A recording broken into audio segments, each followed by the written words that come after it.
ಕ್ಷೇತ್ರದ ತಂತ್ರಿವರಿಯರಾಗಿರುವಂತಹ ಪೂಜ್ಯ ಶ್ರೀ ಗಣೇಶ ತಂತ್ರಿಯವರ ಆಶೀರ್ವಾದವನ್ನು ಬೇಡುತ್ತಾ, ಸಭಾಧ್ಯಕ್ಷರೇ, ವೇದಿಕೆಯಲ್ಲಿ ಇರುವ ಎಲ್ಲ ಗಣ್ಯರೇ, ಆತ್ಮೀಯ ಸಹೋದರ ಸಹೋದರಿಯರೇ,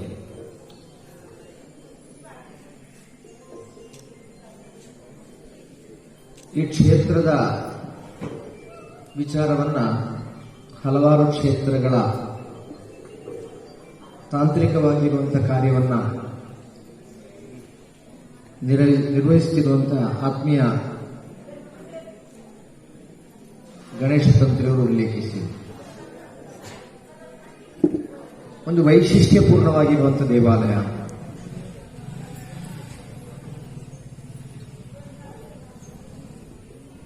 ಎಲ್ಲಿ ವೈಶಿಷ್ಟ್ಯತೆ ಇದೆಯೋ ಅಲ್ಲಿ ಪರಿಪೂರ್ಣವಾಗಿರುವಂತಹ ಸಾನ್ನಿಧ್ಯ ಇದೆ. ಎಲ್ಲಿ ಸಾನ್ನಿಧ್ಯ ಇದೆಯೋ ಅಲ್ಲಿಗೆ ನಿರಂತರವಾಗಿ ಜನಮಾನಸ ಆಕರ್ಷಿತವಾಗ್ತದೆ. ಪೂಜ್ಯ ಗುರುಗಳೀಗ ಕಾಲತ್ವಾಗ ಒಂದು ಮಾತನ್ನು ಹೇಳಿದರು. 7 ಗಂಟೆಗೆ ಬಂದರೆ ಯಾರು ಇರ್ಲಿಕ್ಕಿಲ್ಲ, ಅದರಣ ಒಂದು 8 ಗಂಟೆಗೆ ಬಿಡುಗಡೆ ಆಗ್ಬೋದು ಅಂತ ಹೇಳುವಂತ ಒಂದು ತೀರ್ಮಾನವನ್ನು ಮಾಡಿದ್ದೇವೆ. ಆದರೆ ಮಂತ್ರಾಕ್ಷತೆ ಕೊಡ್ಲಿಕ್ಕೆ ಒಂದು ಅರ್ಧ ಗಂಟೆ ಬೇಕಾಯಿತು ಅಂತ. ಈ 7 ಗಂಟೆಗೆ ಇಷ್ಟು ಬೇಗ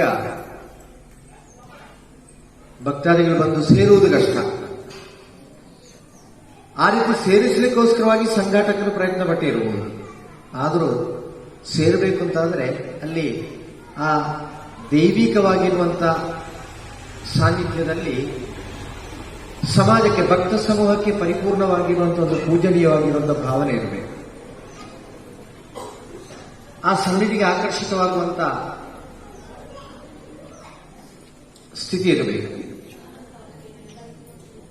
ಅಂತ ಒಂದು ಪಾವಿತ್ರ್ಯತೆ ಇಲ್ಲಿದೆ. ಯಾಕೆ ಈ ವೈಶಿಷ್ಟ್ಯತೆ ಇದೆ ಅಂತ ಹೇಳಿ ನಾವು ಚಿಂತನೆ ಮಾಡಿದರೆ, ನಮ್ಮ ಧರ್ಮಶಾಸ್ತ್ರಗಳು ಬೋಧಿಸಿತ್ತು,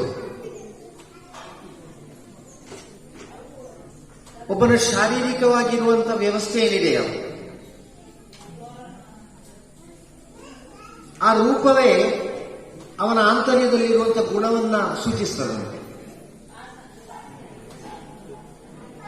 ಸೃಷ್ಟಿಕರ್ತ ಆ ರೀತಿಯ ಶರೀರವನ್ನು ನಮಗೆ ಒದಗಿಸಿಕೊಡ್ತಾನೆ. ಆಗ ಪ್ರಶ್ನೆ ಉದ್ಭವಿಸುವುದು, ಶರೀರದಲ್ಲಿ ಏನು ವ್ಯತ್ಯಾಸ ಇದೆ? ಎಲ್ಲರಿಗೂ 2 ಕಣ್ಣಿದೆ, ಮೂಗಿದೆ, ಬಾಯಿ ಇದೆ. ಆದರೆ ಪ್ರತಿಯೊಬ್ಬನ ಶರೀರದ ಭಾಷೆ ಅದು ಆಂತರ್ಯದ ಗುಣವನ್ನು ಸೂಚಿಸುತ್ತದೆ. ಇನ್ನು ನಮ್ಮ ವರ್ತನೆ ಅಥವಾ ನಾವು ಜೀವನದಲ್ಲಿ ನಡ್ಕೊಳ್ಳುವಂತ ರೀತಿ, ನಾನು ಹೇಗೆ ಜೀವನವನ್ನು ಮಾಡಬೇಕು, ನಾನು ಹೇಗೆ ನಡ್ಕೊಳ್ಬೇಕು ಎಂಬ ಎಲ್ಲ ಒಂದು ಚಿಂತನೆ, ಒಂದು ನಿರ್ಣಯವು ನಮ್ಮಲ್ಲಿ ಇರ್ತದೆ. ಆದರೆ ನಾವೆಣಿಸಿದಂತೆ ಯಾವುದೂ ನಡೆಯುವುದಿಲ್ಲ. ಆ ರೀತಿಯ ಸನ್ನಿವೇಶಗಳು ಸೃಷ್ಟಿಯಾಗಲಿಕ್ಕೆ ಕಾರಣ ಏನು?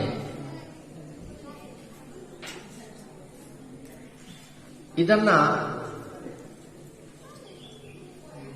ನಾಡಿ ಗ್ರಂಥ ನಾವು ಅಭ್ಯಾಸ ಮಾಡಿದರೆ ಗೊತ್ತಾಗ್ತದೆ. ಇವತ್ತು ಪರಕೀಯರ ದಾಳಿಯಿಂದಲಾಗಿ ಸುಮಾರು 60 ಶತಮಾನ ನಮಗೆ ನಷ್ಟ ಆಗಿದೆ. ಕೇವಲ 40 ಶತಮಾನ ಮಾತ್ರ ಇದೆ ನಮ್ಮಲ್ಲಿ.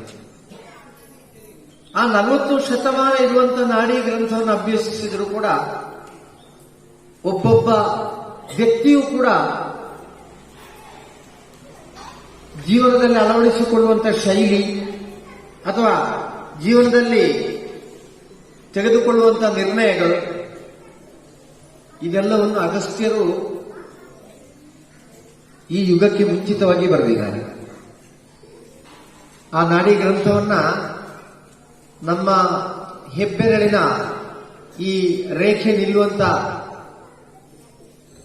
ಆ ರೇಖೆಯನ್ನು ಆಧರಿಸಿ ಹಿಡಿತಾರೆ ಆ ನಾಡಿ ಯಾವುದು ಅಂತ. ಆ ನಾಡಿಯನ್ನು ಸರಿಯಾಗಿ ಅಭ್ಯಾಸ ಮಾಡಿದರೆ ತಂದೆ ತಾಯಿಯ ಹೆಸರಿರ್ತದೆ, ಜೀವನದಲ್ಲಿ ನಾವು ಹೇಗಿರಬೇಕೆಂಬುದಿರುತ್ತದೆ.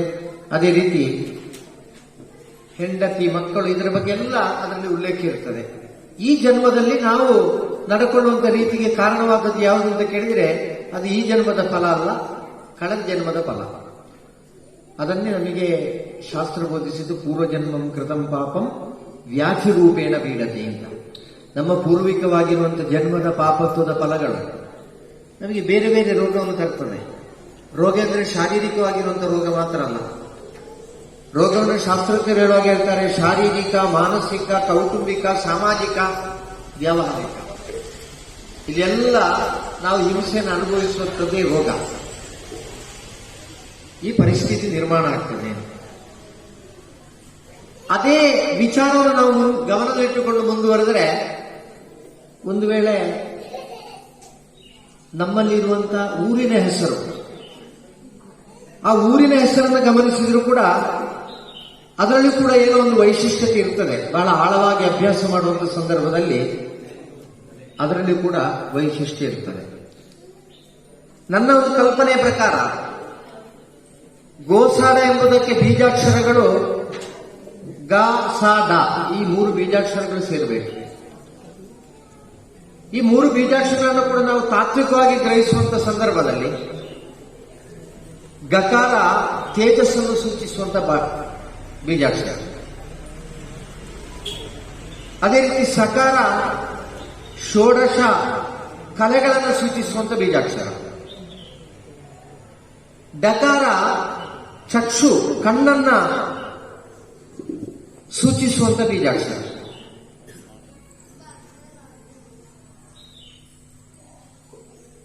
ವೇದವನ್ನು ನಾವು ಗಮನಿಸಿದ್ರೆ ಆ ವೇದದಲ್ಲಿ ಅತ್ಯಂತ ಪ್ರಾಧಾನ್ಯವಾಗಿರುವಂತಹ ಸ್ಥಾನವನ್ನು ಪಡೆದಿರುವಂಥದ್ದು ಇವತ್ತು ಭೂತ, ವರ್ತಮಾನ, ಭವಿಷ್ಯತ್ ಕಾಲಗಳನ್ನು ನಮಗೆ ಬೋಧಿಸಿಕೊಡುವಂಥ ಜ್ಯೋತಿಷ್ಯ. ಅತೀತ ಫಲ ಮಾರೂಢಂ ಉದಯಾತ ಆಗಮಂ ಫಲಂ ಛತ್ರೇಣ ವರ್ತಮಾನ ಸ್ಯಾತ್ ಅಂತ ಆ ಶಾಸ್ತ್ರದಲ್ಲಿ ಉಲ್ಲೇಖ ಇದೆ. ಕಳೆದು ಹೋದಂತ ಕಾಲ, ವರ್ತಮಾನ ಕಾಲ ಮತ್ತು ಭವಿಷ್ಯತ್ ಕಾಲ, ಈ 3 ಕೂಡ ಸತ್ಯವಾಗಿ ಬೋಧಿಸಿಕೊಡುವಂತ ಶಾಸ್ತ್ರ. ಜ್ಯೋತಿಷ್ಯವನ್ನ ಶಾಸ್ತ್ರಜ್ಞರು ಹೇಳಿದ್ರು ವೇದ ಚಕ್ಷು ಅಂತ. ವೇದಕ್ಕೆ 6 ಅಂಗಗಳಿವೆ. ಆ 6 ಅಂಗಗಳಲ್ಲಿ ಕಣ್ಣಿನ ಸ್ಥಾನ ಯಾವುದು ಅಂತ ಕೇಳಿದ್ರೆ ಅದು ಜ್ಯೋತಿಷ್ಯಕ್ಕೆ. ಆ ಕಣ್ಣು ಅತ್ಯಂತ ಪ್ರಾಧಾನ್ಯವಾಗಿರುವಂಥದ್ದು. ಆ ಕಣ್ಣಿನಲ್ಲಿ ನಾವೇನು ಹೇಳ್ತೇವೆ, ಆ ಕಣ್ಣನ್ನು ಕಾಣುವಾಗಲೇ ಗೊತ್ತದೆ ಒಂದು ತೇಜಸ್ಸು ಗೋಚರ ಆಗ್ತದೆ ಅಂತ. ಆ ಕಣ್ಣು ತೇಜೋಪೂರಿತವಾಗಿರಬೇಕು. ಆ ತೇಜೋಪೂರಿತವಾಗಿರುವಂತ ಕಣ್ಣಿರಬೇಕು ಅಂತ ಆದ್ರೆ ಸಂಸ್ಕಾರವಂತರಾಗಿರಬೇಕು ನಾವು. ಧರ್ಮ ನಮಗೆ ಷೋಡಶ ಸಂಸ್ಕಾರವನ್ನು ಬೋಧಿಸಿದೆ, ಪೂರ್ವ ಷೋಡಶ ಮತ್ತು ಅಪರ ಷೋಡಶ ಅಂತ. ಹುಟ್ಟಿ ಸಾಯುವುದರ ಮಧ್ಯೆ ನಮಗೆ 16 ಸಂಸ್ಕಾರಗಳಾಗಬೇಕು. ಅದೇ ರೀತಿ ಈ ಶರೀರವನ್ನು ಆತ್ಮ ವಿರಹಿಸಿದ ನಂತರ 365 ದಿವಸಗಳ ಒಳಗಾಗಿ ಅಲ್ಲಿಯೂ ಕೂಡ ಷೋಡಶ ಸಂಸ್ಕಾರಗಳನ್ನು ಬೋಧಿಸಿದೆ. ಆದರೆ ಮಾತ್ರ ಪರಿಪೂರ್ಣತೆ ಬರುತ್ತದೆ. ಒಂದು ಅರ್ಥದಲ್ಲಿ ಈ ಗೋಸಾಡ ಎಂಬ ಹೆಸರಿನಲ್ಲಿ ಸಂಸ್ಕಾರವನ್ನು ಪ್ರತಿಬಿಂಬಿಸುವಂತ ಒಂದು ಮಾರ್ಮಿಕವಾಗಿರುವಂತ ಸಂದೇಶವಿದೆ. ಆ ಸಂದೇಶವನ್ನು ನಾವು ಅರಗಿಸಿಕೊಳ್ಳಬೇಕು. ಇವತ್ತು ಇಡೀ ಹಿಂದೂ ಸಮಾಜ ಅತ್ಯಂತ ಸಂಕಷ್ಟಮಯವಾಗಿರುವಂತಹ ದಾರಿಯಲ್ಲಿ ಮುಂದುವರಲಿಕ್ಕಿರುವಂತಹ ಕಾರಣ ಏನೆಂದ್ರೆ ನಮ್ಮಲ್ಲಿರತಕ್ಕಂಥ ಋಣಾತ್ಮಕವಾಗಿರುವಂತಹ ಚಿಂತನೆಗಳು. ಯಾವುದನ್ನು ಕೂಡ ಒಂದು ವಿಶ್ವಾಸದಿಂದ ಸ್ವೀಕರಿಸಿಕೊಳ್ಳಿಕ್ಕೆ ಆಗದೇ ಇರುವಂತಹ ಒಂದು ವಾತಾವರಣದಲ್ಲಿ ಜೀವಿಸ್ತಾ ಇದ್ದೇವೆ ನಾವು.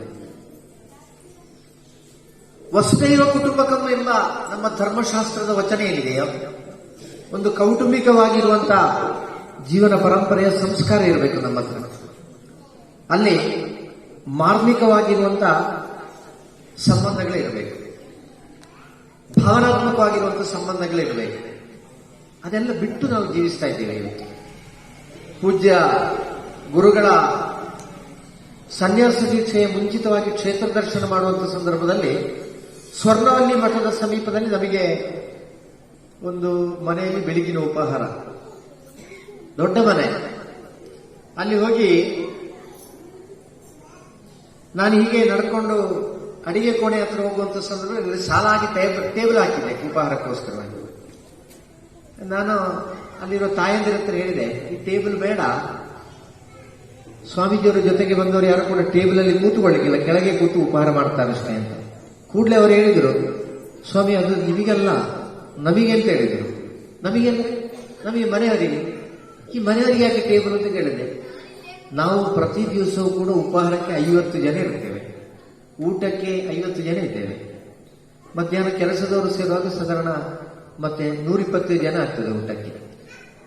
ನಮ್ಮೆಲ್ಲ ಕುಟುಂಬ ಸದಸ್ಯರ ರಜೆಯಲ್ಲಿ ಬಂದರೆ ನಮ್ಮ ಒಟ್ಟು ಕುಟುಂಬ ಸದಸ್ಯರ ಸಂಖ್ಯೆ 140 ಅಂತ ಹೇಳಿದರು.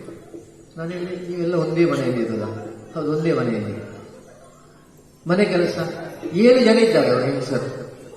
ಬೆಳಿಗ್ಗೆ 5 ಗಂಟೆಗೆ ಹೇಳ್ತಾರಂತೆ, 9:30 ಗಂಟೆ ಆಗುವಾಗ ಎಲ್ಲ ಮನೆಯ ಕೆಲಸ ಪೂರ್ತಿ ಆಗ್ತದೆ. ಒಬ್ಬಳು ಅಡಿಗೆ ಮಾಡ್ತಾಳೆ, ಒಬ್ಬಳು ಪಾತ್ರೆ ತೊಳಿತಾಳೆ, ಒಬ್ಬಳು ಹಾಲು ಕರಿತಾಳೆ, ಒಬ್ಬಳು ಮನೆಯನ್ನು ಶುಚಿಗೊಳಿಸ್ತಾಳೆ. ಹೀಗೆ ಈ 7 ಜನ ಎಲ್ಲ ಕೆಲಸವನ್ನು ಕೂಡ ವಿಭಾಗ ಮಾಡಿಕೊಳ್ತಾರೆ. ಒಂದು 140 ಸದಸ್ಯರು ಇರುವಂತಹ ಕುಟುಂಬ ಒಟ್ಟಿಗೆ ಜೀವಿಸ್ತಾ ಇದ್ದಾರೆ, ಬಹಳ ಒಗ್ಗಟ್ಟಿನಿಂದ ಜೀವಿಸ್ತಾ ಇದ್ದಾರೆ. ಆ ಮನೆ ಯಜಮಾನರು ನಾವು ಹೋಗಿ ಬರುವಲ್ಲಿವರೆಗೆ ಅವರು ಬಹಳ ತಮಾಷೆಯಾಗಿ ನಮ್ಮ ಹತ್ರ ವ್ಯವಹರಿಸ್ತಾ ಇದ್ರು, ಬಹಳ ರಸಿಕ ಅವರು. ಕೊನೆಗೆ ಯಾವುದೋ ಒಂದು ವಿಚಾರದಲ್ಲಿ ಅವರು ತಮಾಷೆ ಮಾತನಾಡುವಂತ ಸಂದರ್ಭದಲ್ಲಿ ಅವರ ಧರ್ಮಪತ್ನಿಯವರು ಹೇಳ್ತಾರೆ, ನೀವು ಇವತ್ತು ನಾಳೆ ಸ್ವಾಮೀಜಿಯವರಾಗುವವರು ಬಂದಿದ್ದಾರೆ, ಅವರಿರುವಾಗ ಆದರೂ ನಿಮಗೊಂದು ಸರಿಯಾಗಿರ್ಬೋದಲ್ಲ. ನನಗೇನಾಗಿದೆ, ನಾನು ಸರಿಯಾಗಿರ್ಬೇಕು ಅಂತಾದ್ರೆ ಹೀಗೆ ಇರಬೇಕು ಅಂತ ಹೇಳಿದರು. ಎಲ್ಲರ ಹತ್ರ ಕೂಡ ಅವರು ಬೆರೆಯುವ ಶೈಲಿ. ನಂತರ ಗುಟ್ಟಾಗಿ ನಾನು ಮತ್ತು ಅವರು ಮಾತನಾಡುವಾಗ ನಾನು ಕೇಳಿದೆ, ಹೀಗೆ ನಮಗೊಂದು 10 ಜನ ಇರುವ ಮನೆಯನ್ನು ನಡೆಸಿಕೊಂಡು ಹೋಗ್ಲಿಕ್ಕೆ ಕಷ್ಟ ಆಗ್ತದೆ, ನೀವು ಈ 140 ಜನವನ್ನು ಹೇಗೆ ನಿಭಾಯಿಸ್ತೀರಿ ಅಂತ. ಅವರು ಹಾಗೆ ಹೇಳಿದರು, ನೀವೆಲ್ಲ ಇರುವಾಗ ನಾನು ಹೀಗಿರುತ್ತೇನೆ.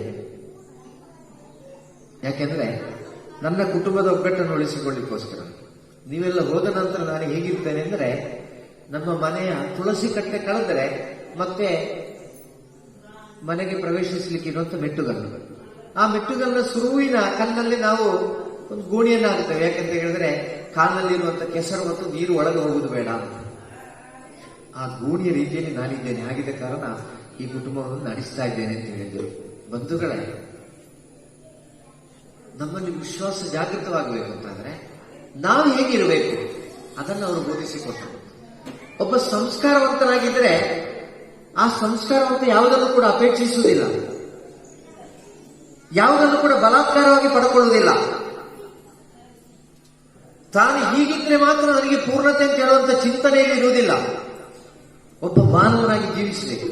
ಆ ಮಾನವನಾಗಿ ಜೀವಿಸಬೇಕು ಅಂತಂದ್ರೆ ನಮ್ಮಲ್ಲಿ ಮಾನವೀಯತೆ ಇರಬೇಕು. ಆ ಮಾನವೀಯತೆ ಇರುವವನಿಗೆ ಎಲ್ಲವೂ ಕೂಡ ಸಿಗುತ್ತದೆ. ಯಾವುದನ್ನು ಹಂಬಲಿಸದವನಿಗೆ ಎಲ್ಲವೂ ಕೂಡ ಸಿಗುತ್ತದೆ. ಜೀವನದಲ್ಲಿ ನಮಗೆ ಅನೇಕ ಸನ್ನಿವೇಶಗಳು ಸೃಷ್ಟಿಯಾಗ್ತದೆ. ಯಾವುದನ್ನು ಸರಿ, ಯಾವುದನ್ನು ತಪ್ಪು ಅಂತ ತಿಳ್ಕೊಳ್ಳಿಕ್ಕಾಗುವುದಿಲ್ಲ. ನಿರ್ಣಯವನ್ನು ತೆಗೆದುಕೊಳ್ಳಿಕ್ಕೆ ನಾವು ಬಹಳ ಹೋರಾಟವನ್ನು ಮಾಡಬೇಕಾಗ್ತದೆ. ಈಗ 10ನೇ ತರಗತಿ ಕಳೆದಂತ ವಿದ್ಯಾರ್ಥಿನಿಯರಿಗೆ +1ಗೆ ಹೋಗಬೇಕು ಅಂತಂದ್ರೆ ಅವರ ಮನಸ್ಸಿನಲ್ಲಿ ಇರ್ತದೆ, ಇಂಥದೇ ಶಾಲೆ ಆಗಬೇಕು ಅಂತ. ಹಾಗೆ ಸರ್ಕಾರದಿಂದ ಆ ಶಾಲೆ ಸಿಗಬಹುದು ಅಂತ ಹೇಳುವ ಲೆಕ್ಕದಲ್ಲಿ ಅಪ್ಲಿಕೇಶನ್ ಹಾಕಿದ್ರೆ ಅಲಾಟ್ಮೆಂಟ್ ಆಗೋವರೆಗೂ ಇದೇ ಒತ್ತಡ, ಸಿಗ್ತದೋ ಸಿಗುದಿಲ್ಲೋ ಅಂತ. ತಂದೆ ತಾಯಿಯ ಹೇಳಿ ಎಷ್ಟೋ ಜನ ಎಡನೀರಿನಲ್ಲಿ ಸುರುವಿಗೆ ಮಾರ್ಚ್ ತಿಂಗಳಾಗುವಾಗಲೇ ತನ್ನ ಮಗುವಿಗೋಸ್ಕರವಾಗಿ ಸೀಟನ್ನು ಕಾದಿರಿಸಿರ್ತಾರೆ. ಯಾಕೆಂದ್ರೆ ಒಂದು ವೇಳೆ ಅಲಾಟ್ಮೆಂಟ್ ಆಗದಿದ್ರೆ ಎಡನೀರು ಶಾಲೆಯೇ ಬೇಕು ಅಂತ. ಈ ರೀತಿ ನಮಗೆ ಯಾವ ನಿರ್ಣಯವನ್ನು ತೆಗೆದುಕೊಳ್ಬೇಕು ಅಂತ ಹೇಳುವಂತ ಒತ್ತಡಕ್ಕೊಳಗಾಗ್ತೇವೆ ನಾವು. ಆದ್ರೆ ಆ ಒತ್ತಡಕ್ಕೊಳಗಾಗಬೇಕಾದಂತ ಅನಿವಾರ್ಯತೆ ಇಲ್ಲ. ಜೀವನದಲ್ಲಿ ಸೋಲು ಗೆಲುವು, ಮಾನ ಅಪಮಾನ, ಅದೇ ರೀತಿ ಶ್ರೀಮಂತ ಬಡವ, ತುಂಬಾ ಸುಖ ತುಂಬಾ ಕಷ್ಟ, ಇದೆಲ್ಲ ಸಹಜವಾದದ್ದು. ಇದೆಲ್ಲವನ್ನು ಕೂಡ ಸಮಾನವಾಗಿ ಸ್ವೀಕರಿಸಿಕೊಳ್ಬೇಕಾದಂತ ಚಿಂತನೆ ಇರಬೇಕು. ಒಂದೇ ಉತ್ತರ, ನಾನು ಜೀವಿಸ್ತಾ ಇರುವುದು ಯಾರಿಗೋಸ್ಕರವಾಗಿ ಅಂತ ಕೇಳಿದ್ರೆ ನಾನು ನನಗೋಸ್ಕರವಾಗಿ ನಾನಾಗಿ ಜೀವಿಸ್ತಾ ಇದ್ದೇನೆ. ಹಾಗಿದ್ದ ಕಾರಣ ನಾನೇನು ಮಾಡಬೇಕು ಅಂತ ಹೇಳುವಂತ ನಿರ್ಣಯವನ್ನ ನಾನೇ ಕೈಗೊಳ್ಳುವುದು, ಅದಕ್ಕೆ ಯಾರು ಜವಾಬ್ದಾರರಲ್ಲ. ಆ ರೀತಿಯ ಚಿಂತನೆ ನಮ್ಮಲ್ಲಿ ಜಾಗೃತವಾದರೆ ನಮಗೆ ಜೀವನವನ್ನು ಗೆಲ್ಲಿಕ್ಕೂ ಸಾಧ್ಯವಾಗ್ತದೆ, ಜಗತ್ತನ್ನು ಗೆಲ್ಲಿಕ್ಕೂ ಕೂಡ ಸಾಧ್ಯವಾಗ್ತದೆ. ಯಾವುದು ಕೂಡ ನಾವು ಎಣಿಸದೇ ನಮ್ಮನ್ನ ಅರಸಿಕೊಂಡು ಬರುವಂತ ಪರಿಸ್ಥಿತಿ ನಿರ್ಮಾಣ ಆಗ್ತದೆ. ಅಂತ ಜೀವನವನ್ನು ನಾವು ಅನುಸರಿಸ್ತಾ ಇದ್ದೇವೆ ಅಂತ ಕೇಳಿದ್ರೆ ಇವತ್ತು ಮನೆಯಲ್ಲಿ ಒಂದು ಮನೆಯಲ್ಲಿ ಇರುವಂತಹ ಗಂಡ ಹೆಂಡತಿಯೊಳಗೆ ವಿಶ್ವಾಸದ ಕೊರತೆ ಇದೆ, ಗಂಡ ಹೆಂಡತಿ ಮಕ್ಕಳು ಅಂತ ಹೇಳೋದು ವಿಶ್ವಾಸದ ಕೊರತೆ ಇದೆ. ಮತ್ತೆ ಬಿಡಿ, ಅದಕ್ಕಿಂತ ಮತ್ತೆ ದೊಡ್ಡ ಕುಟುಂಬವನ್ನು ನಾವು ಚಿಂತನೆ ಮಾಡಬೇಕಾದ ಅಗತ್ಯವೇ ಇಲ್ಲ. ಎಲ್ಲ ಕಡೆಯೂ ಕೂಡ ವಿಶ್ವಾಸದ ಕೊರತೆ. ಒಬ್ಬ ನನ್ನಲ್ಲಿಗೆ ಬರುವಂತಹ ಸಂದರ್ಭದಲ್ಲಿ ಅವನು ನನಗೇನೋ ಒಳಿತನ್ನು ಮಾಡ್ತಾನೆ ಎಂಬ ಚಿಂತನೆಗೆ ಅತೀತವಾಗಿ ಅವನು ಕೆಡುಕನ್ನು ಮಾಡ್ಯಾನ ಅಂತ ಹೇಳುವಂತ ಸಂಶಯವೇ ನಮ್ಮ ಎದುರಿರ್ತದೆ. ಅದು ನಮಗೆ ಕೆಡುಕೆ ಆಗ್ತದೆ. ಈ ಸ್ಥಿತಿಯಿಂದ ನಾವು ಬದಲಾಗಬೇಕು. ಎಲ್ಲವನ್ನೂ ಕೂಡ ನಮಗೋಸ್ಕರವಾಗಿ ದುರುಪಯೋಗಪಡಿಸಿಕೊಳ್ಳುವಂತ ಚಿಂತನೆಗೆ ಬದಲಾಗಿ ಭಗವಂತ ನಮಗೆ ಕೊಟ್ಟಿರುವಂತಹ ಶಕ್ತಿಯನ್ನ ಮಣ್ಣಿಗೋಸ್ಕರವಾಗಿ ಸಮರ್ಪಣೆ ಮಾಡಿಕೊಳ್ಳುವಂತಹ ಚಿಂತನೆಯೊಂದಿಗೆ ನಾವು ಮುಂದುವರಿಯುವಂತಹ ಸಂದರ್ಭದಲ್ಲಿ ನಮ್ಮಲ್ಲಿರುವಂತಹ ಆ ಪರಿಪೂರ್ಣವಾಗಿರುವಂತಹ ಆತ್ಮಸ್ಥೈರ್ಯ ಜಾಗೃತವಾಗ್ತದೆ. ಹಲವರ ಆತ್ಮಸ್ಥೈರ್ಯವನ್ನು ಜಾಗೃತಗೊಳಿಸಲಿಕ್ಕೆ ಪೂರಕವಾಗಿರುವಂತಹ ಶಕ್ತಿ ನಮಗೆ ಬರ್ತದೆ.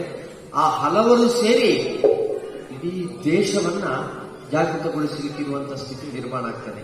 ಆದಿಶಂಕರರು, ಪೂಜ್ಯ ಸ್ವಾಮಿ ವಿವೇಕಾನಂದರು, ರಾಷ್ಟ್ರೀಯ ಸ್ವಯಂ ಸೇವಕ ಸಂಘದ ಸಂಸ್ಥಾಪಕರಾಗಿರುವಂತಹ ಡಾಕ್ಟರ್ ಹೆಡ್ಗೇವಾರ್ಜಿಯವರು ಈ ವೇದಿಕೆಯಲ್ಲಿ ಹೇಳಬಾರದು, ಆದರೂ ಕೂಡ ನಾನು ಹೇಳ್ತಾ ಇದ್ದೇನೆ. ಇವತ್ತು ಈ ದೇಶದ ನೆಚ್ಚಿನ ಪ್ರಧಾನಮಂತ್ರಿಯಾಗಿರುವಂತಹ ನರೇಂದ್ರ ಮೋದಿಜಿಯವರು, ಅವರೆಲ್ಲರೂ ಕೂಡ ಆ ರೀತಿಯ ಜೀವನವನ್ನು ಅನುಸರಿಸಿಕೊಂಡು ಬಂದವರು. ನಮ್ಮ ಯತಿಶ್ರೇಷ್ಠರು, ಸನ್ಯಾಸಿಗಳು, ಅವರು ನಿರಂತರವಾಗಿ ಧರ್ಮಕರ್ಮದಲ್ಲಿದ್ದಾರೆ ಅಂತಿದ್ರೆ ಅವರಿಗೆ ಎದುರು ಇಲ್ಲ, ಹಿಂದೆಯೂ ಇಲ್ಲ. ಆದರೂ ಕೂಡ ಅವರು ಧರ್ಮಕ್ರಮದಲ್ಲಿ ತೊಡಗಿಸಿಕೊಂಡಿದ್ದಾರೆ ಅಂತ ಯಾಕೆಂತ ಕೇಳಿದ್ರೆ, ಸ್ವಾಮೀಜಿಯವರ ಆಶೀರ್ವಾದದಲ್ಲಿ ಕೊನೆಗೆ ಹೇಳಿದ್ದು ಸರ್ವೇ ಜನ ಸುಖಿನೋ ಭವಂತು, ಸಮಸ್ತ ಸನ್ಮಂಗಲಾನಿ ಭವಂತು, ಎಲ್ಲರಿಗೂ ಒಳಿತಾಗಲಿ ಅಂತ. ಆ ಎಲ್ಲರಿಗೂ ಒಳಿತಾಗಲಿಗೋಸ್ಕರವಾಗಿ ನಾನೇನು ಮಾಡಬೇಕೆಂಬ ಚಿಂತನೆ ಇದ್ದಲ್ಲಿ ಎಲ್ಲವೂ ಒಳಿತಾಗ್ತದೆ. ಈಗ ಹೆಚ್ಚಿನ ಅಂಶ ಇವತ್ತು ಈ ವೇದಿಕೆಯನ್ನು ನಾವು ಗೌರವಿಸಿರುವಂತಹ ಶ್ರೀಯುತ ಅನಂತ ಭಟ್ರು. ನನಗೆ ಅನಂತ ಭಟ್ರನ್ನ ಒಳ್ಳೆ ಪರಿಚಯ ಇದೆ, ಆದರೆ ಅವರ ಜೀವನದಲ್ಲಿ ಇಷ್ಟೆಲ್ಲ ಸಾಧನೆಗಳಿವೆ ಅಂತ ಹೇಳಿದ್ರು ಗೊತ್ತಾಗುದಿಲ್ಲ. ಯಾಕೆಂದ್ರೆ ಅವರು ಮಾತನಾಡುವುದೇ ಇಲ್ಲ, ಇಲ್ಲಿ ಕೂಡ. ಎಷ್ಟೋ ಕಾರ್ಯಕ್ರಮ ನಾನು ಇಲ್ಲಿ ಭಾಗವಹಿಸಿದ್ದೇನೆ, ಆದರೆ ನಾನು ಈ ದೇವಸ್ಥಾನಕ್ಕೋಸ್ಕರವಾಗಿ ಏನು ಮಾಡಿದ್ದೇನೆ ಅಂತೇಳಿ ಅವರು ಹೇಳಲೇ ಇಲ್ಲ. ಆದರೆ ಇವತ್ತು ಅವರನ್ನು ಗೌರವಿಸುವಂತ ಸಂದರ್ಭದಲ್ಲಿ ಗೊತ್ತಾಯಿತು, ಎಲ್ಲಿ ಬಾಗಿಲು ಹಾಕಿತ್ತೋ ಆ ಬಾಗಿಲು ತೆರೆಯುವ ಅಲ್ಲಿಂದ ತೊಡಗಿಸಿಕೊಂಡು ಸಮಿತಿಯಲ್ಲಿ ಬೇರೆ ಬೇರೆ ಪದವಿಯನ್ನು ಅವರು ಪಡೆದಿದ್ದಾರೆ. ನಾವು ಇವತ್ತು ಯಾವ ರೀತಿ ಇದ್ದೇವೆ ಅಂದ್ರೆ, ನಮಗೊಂದು ಸ್ಥಾನಮಾನ ಸಿಕ್ಕಿದ್ರೆ ಆ ಸ್ಥಾನಮಾನಕ್ಕಿಂತ ಕೆಳಗಿನದ್ದು ಸಿಕ್ಕಿದ್ರೆ ಮತ್ತೆ ನಾವು ಪ್ರತಿಭಟನೆ ಮಾಡ್ತೇವೆ, ಅದಕ್ಕಿಂತ ಮೇಲೆ ನಮಗೆ ಸಿಗಬೇಕು ಅಂತ ಹೇಳುವಂತ ಅಪೇಕ್ಷೆ ಇರ್ತದೆ. ಅಂತಲ್ಲಿ ಅಧ್ಯಕ್ಷನೋ, ಕಾರ್ಯದರ್ಶಿಯೋ, ಸದಸ್ಯನೋ ಏನಿದ್ರು ಕೂಡ ಅದೆಲ್ಲವೂ ಕೂಡ ಅವರ ಸೇವೆ ಅಂತ ಹೇಳುವಂತಹ ಚಿಂತನೆಯೊಂದಿಗೆ ಮುನ್ನಡೆಯಿಟ್ಟ ಕಾರಣ ಅವರು ಇವತ್ತು ಇಡೀ ಇಂದಿನ ಯಾವ ಜನಾಂಗ ಇದೆಯೋ ಆ ಜನಾಂಗದಿಂದ ಅವರು ಇವತ್ತು ಗೌರವವನ್ನು ಸ್ವೀಕರಿಸಿಕೊಳ್ಳುವಂತ ಸ್ಥಿತಿ ನಿರ್ಮಾಣವಾಯಿತು. ಈ ರೀತಿಯ ಸಾಧನೆಯನ್ನು ನಾವು ಮಾಡಬೇಕು. ತನ್ಮೂಲಕವಾಗಿ ನಮ್ಮ ಮಣ್ಣಿಗೆ, ನಮ್ಮ ಕುಟುಂಬಕ್ಕೆ, ನಮ್ಮ ಸಮಾಜಕ್ಕೆ, ನಮ್ಮ ದೇಶಕ್ಕೆ ಒಳಿತಾಗುವಂತಹ ಕಾರ್ಯದಲ್ಲಿ ತೊಡಗಿಸಿಕೊಳ್ಳಬೇಕು. ಬಂಧುಗಳೇ, ಗೋಸಾಡ ಎಂಬ ಹೆಸರು ಅದಕ್ಕೆ ಪ್ರತೀಕವಾಗಿರುವಂಥದ್ದು. ದಯವಿಟ್ಟು ಈ ಗೋಸಾಡ ಎಂಬ ಹೆಸರು ಗೋಸಾಡದಲ್ಲಿ ಹೇಗೆ ಅದು ಪರಿಪೂರ್ಣವಾಗಿ ಒಳಿತನ್ನೇ ಪಡೆದಿದೆಯೋ ಅದೇ ರೀತಿ ಒಳಿತಿನೊಂದಿಗೆ ಗೋಸಾಡ ಗುರುತಿಸಲ್ಪಡುವಂತಾಗಲಿ. ಎಲ್ಲಿ ಗೋಸಾಡ ಅಂತ ಹೇಳುವ ಹೆಸರು ಬರುವಾಗಲೂ ಕೂಡ ಅದು ಒಳಿತಿನೊಂದಿಗೆ, ಒಳ್ಳೆಯ ವಿಚಾರದೊಂದಿಗೆ ಗುರುತಿಸಲ್ಪಡುವಂತಾಗಲಿ. ಅದಕ್ಕೆ ಬದಲಾಗಿ ಗೋಸಾಡವೋ ಅಂತ ಸಮಾಜ ಪ್ರಶ್ನಿಸುವಂತಹ ವಾತಾವರಣವನ್ನು ನಿರ್ಮಾಣ ಮಾಡಬೇಡಿ. ಗೋಸಾಡದವರು ಸಂಸ್ಕಾರವಂತರು, ಗೋಸಾಡದವರು ಒಳಿತಿನ ಮಾರ್ಗದಲ್ಲಿ ನಡೆಯುವರು ಎಂಬ ಆ ಸಾಂಕೇತಿಕವಾಗಿರುವಂತಹ, ಮಾರ್ಮಿಕವಾಗಿರುವಂತಹ ಸಂದೇಶ ಏನಿದೆಯೋ ಅದನ್ನು ತಾವೆಲ್ಲರೂ ಕೂಡ ಉಳಿಸಿಕೊಂಡು ಬನ್ನಿ. ಆ ಉಳಿಸಿಕೊಂಡು ಬರಲಿಕ್ಕೆ ಪೂರಕವಾಗಿ ಇವತ್ತು ಪೂಜ್ಯ ಗುರುಗಳು ಅವರು ತಾನು ಜೀವನದಲ್ಲಿ ಸನ್ಯಾಸಿ ಆಗ್ತೇನೆ ಅಂತೇಳಿ ಗ್ರಹಿಸಿದವರಲ್ಲ, ಆಗಬೇಕು ಅಂತ ಹೇಳುವ ಹಂಬಲವನ್ನು ಇರಿಸಿದವರಲ್ಲ. ನಾನು ಅದಕ್ಕೆ ಸಾಕ್ಷಿ. ಸೆಪ್ಟೆಂಬರ್ 5ನೇ ತಾರೀಕಿಗೆ ಹಿರಿಯ ಗುರುಗಳು ನಮ್ಮ ನಗರಿದ್ದಾರೆ ಅಂತ ಆದ್ರೆ ಸೆಪ್ಟೆಂಬರ್ 2ನೇ ತಾರೀಕಿಗೆ ನಾನು ಅವರು ತುಂಬಾ ಆತ್ಮೀಯರು, ವಯಸ್ಸಿಗೆ ನನ್ನಿಂದ ಚಿಕ್ಕವರು. ಹಾಗಿರೋದ್ರಿಂದ ನಾವು ಆತ್ಮೀಯವಾಗಿ ಜಗಳ ಆಡ್ತಾ ಇದ್ದೇವೆ. ಸೆಪ್ಟೆಂಬರ್ 2ನೇ ತಾರೀಕಿಗೆ ಮಠದ ಭೋಜನ ಶಾಲೆಯಲ್ಲಿ ಪರಸ್ಪರ ಜಗಳಾಡಿದವರು ನಾವು. ಆ ಜಗಳಾಡುವಂತ ಸಂದರ್ಭದಲ್ಲಿ ಅವರೊಂದು ಮಾತನ್ನು ಹೇಳಿದರೆ, 50 ವಯಸ್ಸಿನವರಿಗೆ ಹೀಗೆ ಜೀವನ ಮಾಡಿ ನಾನು ನಾಳೆ ಆ ಪೀಠದಲ್ಲಿ ಕುಳಿತುಕೊಳ್ಬೇಕು ಅಂತ ಹೇಳಿದ್ರೆ ಆಗುದು ಹೇಗೆ? ನನ್ನಿಂದ ಆಗ್ಲಿಕ್ಕಿಲ್ಲ, ನಾನು ಕುಳಿತುಕೊಳ್ಳುವುದು ಸರಿಯಲ್ಲ, ಅದನ್ನು ಸಮಾಜ ಒಪ್ಪುವುದಿಲ್ಲ ಅಂತ ಹೇಳುವಂತ ಮಾತನ್ನು ಹೇಳಿದ್ರು ಅವರು. ಆಗ ನಾನು ಹೇಳಿದೆ, ಸಮಾಜ ಒಪ್ತದೆ.